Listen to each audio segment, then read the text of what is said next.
मनुष्य हा समाजप्रिय प्राणी आहे. त्याला समाजामध्ये राहायला आवडतं.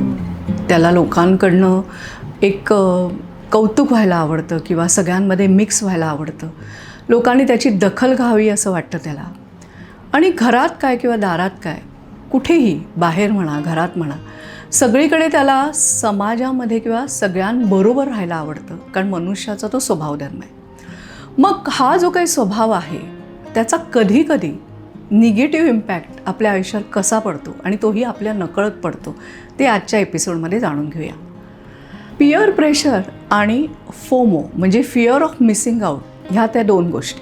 अनेक केसेसमध्ये मी बघितलेलं आहे की घरामधल्या कुणाच्या तरी दबावामुळे त्यांना एखादी गोष्ट आवडत नसताना केली जाते आणि मग आयुष्यभर कधीकधी त्याचा पस्तावा होत राहतो किंवा त्याच्यामध्ये मन रमत नाही. किंवा काही ग्रुप्स असे असतात की ज्याच्यातनं आपल्याला बाहेर पडायचं नसतं, आपल्याला त्या ग्रुपमध्ये राहायचं असतं. मग अशा वेळेला त्या ग्रुपमध्ये ज्या गोष्टी केल्या जातात त्या भले आपल्या मनाला आवडत नसतील, आपल्या वृत्तीच्या विरुद्ध असेल, आपल्या स्वभावाच्या विरुद्ध असेल, तरीसुद्धा ते आपण करतो.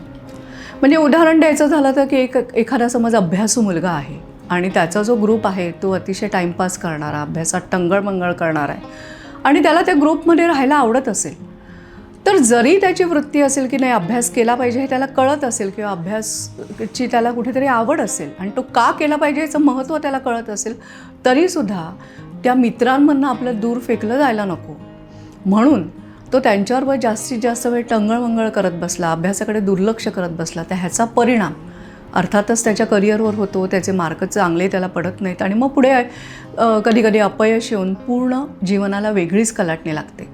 किंवा असं वाटतं की मला हे आवडत नाही आहे पण तरी मला ह्यांच्याबरोबर राहायचं आहे म्हणून मला हे केलं पाहिजे.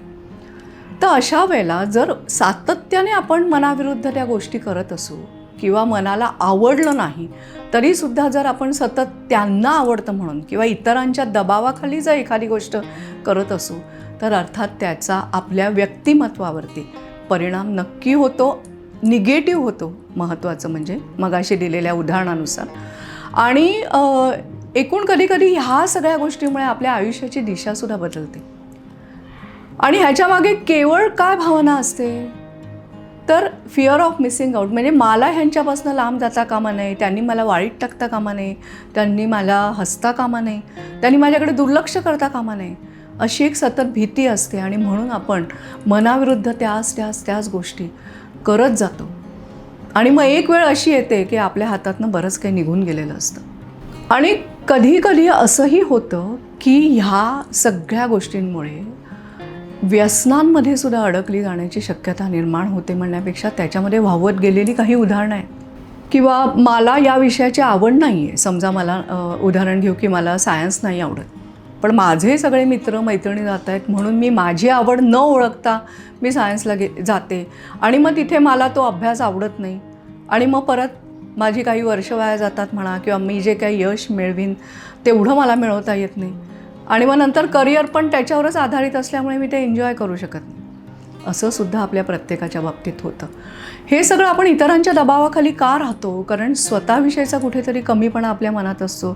कुठेतरी आपल्याला एक सामूहिक कुठल्या तरी ग्रुपमध्ये आपलं अस्तित्व पाहिजे असं आपल्याला सतत वाटत असतं. सो आपला फोकस हा आपल्या चांगलं काय आहे किंवा मला काय आवडतं ह्याच्यापेक्षासुद्धा इतरांना कडून मला प्रशंसा मिळाली पाहिजे, इतरांकडून मला म्हणजे बाहेर टाकता कामा नये असे जर आपला फोकस गेला तर ह्या चुका आपण नकळत करून बसतो.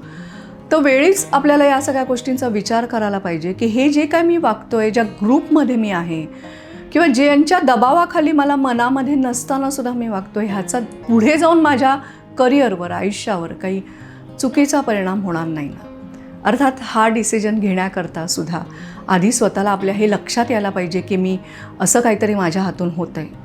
ही पहिली स्टेप. आणि दुसरी स्टेप जेव्हा लक्षात येतं तेव्हा त्याच्यातून बाहेर पडण्याकरता म्हणून आपल्याला ती मानसिकता पाहिजे, तो माइंडसेट आपल्याला पाहिजे.